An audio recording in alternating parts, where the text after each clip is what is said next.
Good morning, কেমন আছো সবাই? আশা করি সবাই সুস্থ আছো, ভালো আছো। আজ সোমবার, সকাল এখন 11টা। আজকে সকাল থেকেই মেঘ আর হালকা হালকা রোদ মাঝে মাঝে দেখা দিচ্ছে, আবার মেঘ।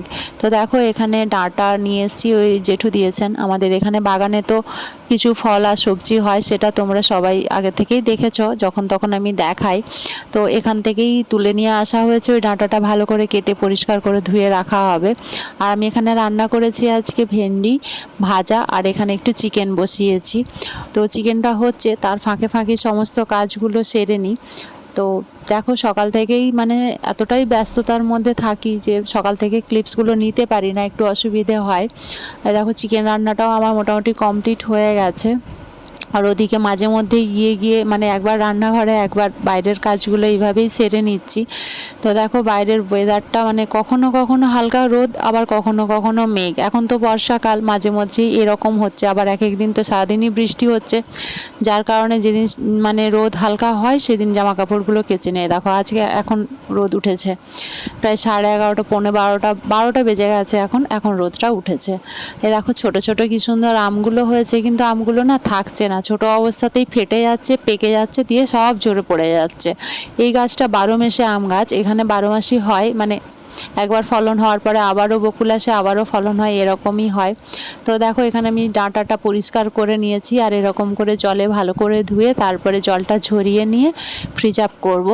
এই ডাঁটাগুলো এই সময়টাতে প্রচুর পরিমাণে বেরোয়, আর এই প্রচুর বেড়েও যায় খুব তাড়াতাড়ি। আর আমাদের এই জমিতে তো কোনো রকম সার কিছু দেওয়া হয় না, মানে এমনি মাটিতেই যতটা হয়, তার জন্য এগুলো খেতেও ভালো হয় আর শরীরের জন্য অনেকখানি উপকার। তাই মাঝে মধ্যে এগুলো খাওয়া হয়। প্রচুর পরিমাণে ডাঁটা হয়েছে, কত কাঁঠাল হয়েছে সেটাও দেখিয়েছি, আম হয়েছে। এখানে যে সবজির খোসাগুলো, ওগুলোই একটা জায়গাতে জমা হয়, এইভাবেই যতটা মাটির মধ্যে ছড়িয়ে যায় সার, তার মধ্যেই হয়, কোনো রকম কিছু দেওয়া হয় না। প্রকৃতি থেকেই জল বাতাস যেটুকু যা পাচ্ছে তাতে করেই সব কিছু হয়। আমি নিম পাতা নিয়ে এসেছিলাম বাজার থেকে, কদিন ফ্রিজে রাখা ছিল, রোদ নেই তাই শুকিয়ে রাখতে পারবো না, একসাথে তো পুরোটা খেতেও পারবো না। সেই জন্য এই নিম পাতাগুলো আমি নিয়েছি, এগুলোকে পরিষ্কার করে নিয়েছি, দিয়ে এবারে জল ঝরিয়ে ভালো করে ধুয়ে নিয়ে জলটা ঝরিয়ে নিয়ে শুকনো কড়াইতে একটুখানি ভেজে নেব, তাহলে না পাতাগুলো ভালো থাকবে। এদিকে ডাঁটাগুলোও শুকিয়ে গেছে, এগুলো ফ্রিজ আপ করে দেবো। দেখো কত মোটা, প্রচুর মোটা, আর শুধু জলে ভর্তি আছে ডাঁটাগুলো, আর সেরকম কিছু নেই, মানে বর্ষার ডাঁটা তো তাই। আর এখানে দেখো আমি নিম পাতাগুলো বসিয়ে দিয়েছি কড়াইতে, কিছু দিইনি, শুধু মানে এমনি নর্মাল কড়াইতেই এগুলো জলটা টেনে নেবে, পুরো শুকিয়ে যাবে, মানে পাঁপড়ের মতো মুচমুচে হয়ে যাবে, তাহলে কৌটোতে ভরে রেখে দেবো, আর নষ্ট হবে না। ফ্রিজে রাখলে না অনেক সময় পচে যায়। আর আমার খাওয়া দাওয়াও হয়ে গেছে, এরপরে একটু পান খাবো। তো চলো এটা ভেজে নিই, তারপরে না হয় পান খেতে যাব। আমি পান খাই, কিভাবে খাই তা আজকে অনেকগুলো মশলা নেই, মানে যেগুলো অ্যাড করা হয় সেগুলো নেই, তবু যেটুকু আছে সেটুকু দিয়েই তোমাদের সাথে শেয়ার করব। আর নিম পাতা এরকম করে আমি রাখি, যদি অন্য কেউ অন্য কোনো প্রসেস জানো আমায় একটু কমেন্ট করে জানিও, তাহলে আমারও অনেকটা সুবিধা হবে।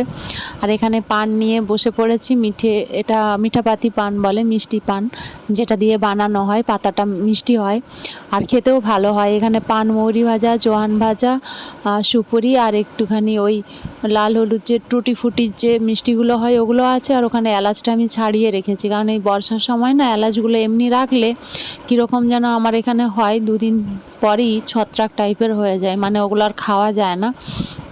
তাই আমি দানাগুলো ছাড়িয়ে রেখেছি অল্প করে। আর পানও নিয়ে নিয়েছি, আমি না পান বানাতেও যেন ভুলে গেছি এখন, এরকম ব্যাপারটা হয়েছে, কারণ আমি এডিট করার সময় ভাবছি পানের পাতাটা হয়তো আমি উল্টো ধরেছি, তাই না, ওই যে দিকটা সবুজ দেখাচ্ছে ওই দিকটা নিচের দিকে থাকতো হয়তো, এবার এটাই মনে হচ্ছে, জানি না, আমি পানও বানাতে ভুলে যাচ্ছি। দিনে দিনে মানসিক কন্ডিশন কোথায় গিয়ে দাঁড়াচ্ছে জানি না। তো এই চুন রয়েছে, আমি খয়ের ইউজ করি না, আর একটা চাটনি ইউজ করি, ওটা খুব ভালো লাগে খেতে। মিষ্টি পানে অনেক রকম পরিমাণে মিষ্টি থাকলে বেশি ভালো লাগে খেতে।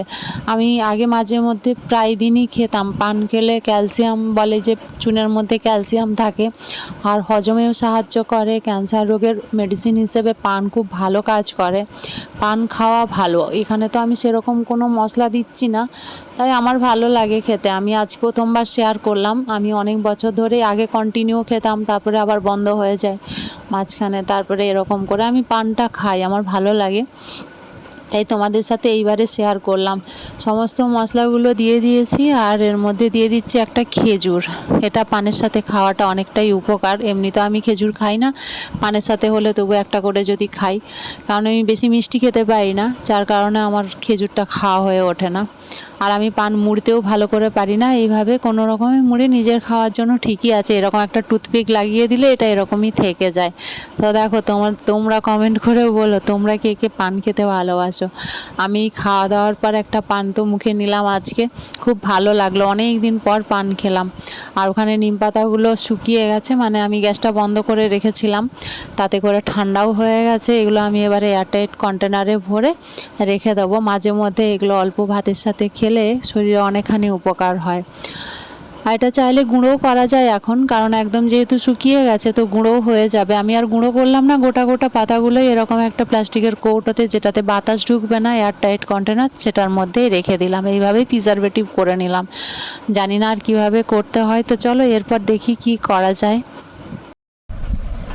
আজ সকাল থেকে যতটুকু যা পারলাম তোমাদের সাথে শেয়ার করলাম। সকাল থেকেই মানে আজকে হালকা রোদ উঠেছিল, তো একদম সকাল থেকে আমি ব্লগটা স্টার্ট করতে পারিনি, কারণ সকাল থেকে অনেক তাড়াহুড়ো থাকে। কোনো দিনই আমি সকালে উঠে এভাবে ব্লগ স্টার্ট করতে পারি না। তো যাই হোক, যতটুকু পেরেছি শেয়ার করেছি। কাচা ধোয়া, ঘরের সমস্ত কাজবাজ, টুকিটাকি রান্নাবান্না, এর সাথে সমস্ত কিছুটাই শেয়ার করেছি যতটুকু পেরেছি। আশা করি ভালো লাগবে। অ্যাকচুয়ালি ডেলি ব্লগ কতটা ক্লিপস নেওয়া দরকার, কতটা কি প্রপার, আমি অতটা বুঝতে পারি না, যার কারণে একটু অসুবিধে হয়। তবুও চেষ্টা করছি। আর সবাই পাশে থেকো, হেল্প করো, আর সুন্দর সুন্দর কমেন্ট করো, অনেকটা ভালো লাগবে। সারাদিনের কাজ সেরে তারপরে সন্ধেবেলায় রান্না টান্না করে খেয়ে নিয়ে তারপরে লাইভে এসেছিলাম। আজকে বেশিক্ষণ লাইভে থাকলাম না, 15-16 মিনিট হয়তো আমি লাইভে ছিলাম, তারপরে লাইভটা এন্ড করে দিয়েছি। এইভাবেই কেটে গেল সারাটা দিন। তারপরে এডিট করে কালকে ভিডিও আপলোড হয়ে যাবে। সবাই পাশে থেকো, হেল্প করো, এটুকুই বলার। সাপোর্ট ছাড়া আর কিছু পাওয়ার আশা করি না। চেষ্টা করছি। মাঝখানে একটু কয়েকটা মাস, মানে একটা বছর একটু অন্যরকম হয়ে গেল। এখন অনেক কাজ আগে যেগুলো আমি করতে পারতাম, মেকআপ ভিডিও শ্যুট করতাম, সব কিছু করতাম, সেগুলো এখন যেন মানে অন্যরকম হয়ে যাচ্ছে, পারছি না। মানসিক প্রবলেম, শারীরিক প্রবলেম, অনেক রকম সমস্যার মধ্যে দিয়ে কাটাচ্ছি। তবু চেষ্টা করছি। আর সবারই অনেক ভালোবাসা পাচ্ছি। আর সুন্দর সুন্দর কমেন্টগুলোর জন্য এখনও আমি চ্যানেলটাকে ধরে রাখতে পেরেছি, বা প্রত্যেক দিন সবারই সামনে এসে দুটো কথা বলতে পারি, একটু হাসতে পারি, সবারই ভালোবাসা পাই বলে। তো সেখান থেকে সবাইকে রিকোয়েস্ট করব যে যদি ভালো লাগে তাহলেই যেন আমার পাশে থাকে, একটু কমেন্ট করে, লাইক করে, সাবস্ক্রাইব করে চ্যানেলটাকে এগিয়ে যেতে সাহায্য করে, তাহলেই হবে। তো চলো আজকের ভিডিওটা এখানেই এন্ড করি, বেশি বড় আর করব না। সবাই সুস্থ থেকো, ভালো থেকো, সাবধানে থেকো। আর দেখা হবে লাইভে আবার নতুন একটা ব্লগের সাথে। চেষ্টা করছি যতটা ভালো তোমাদের সাথে দেওয়া যায়। তোমরা কমেন্ট করে আমাকে হেল্প করো, কীরকম ভিডিও দেখতে চাও, তাহলে আমারও অনেকটা ভালো লাগবে। তোমরা যেটা রিকোয়েস্ট করো সেই ভিডিও যদি আমি মানে বলো যে এই ভিডিওটা দিদি বানাও, তাহলে ওটা বানাতে গেলে না মনের মধ্যে অনেকটা ভালো লাগা থাকে, একটা যেন এক্সট্রা এনার্জি পাই আমি, যে চলো এই ভিডিওটা আমাকে বানাতে হবে, এটা বলেও নিজেকে অনেকটা এগিয়ে নিয়ে যেতে পারি। তো সিচুয়েশান বোঝাতে পারবো না কখনোই, যার হয় সেই জানে। তো যাই হোক, একটা কথাই বলতে চাই যে ভালো নেই, বা খুব ভালোভাবে দিনগুলো কাটছে না, চলে যাচ্ছে, অনেকটা মানসিক যন্ত্রণার মধ্যে দিয়েই কাটাচ্ছি। তবু তোমাদের সামনে এসে হাসি মুখে থাকতে পারি, এটাই অনেক। আজকের ভিডিওটা এখানেই এন্ড করি। সবাই সুস্থ থেকো, ভালো থেকো, সাবধানে থেকো।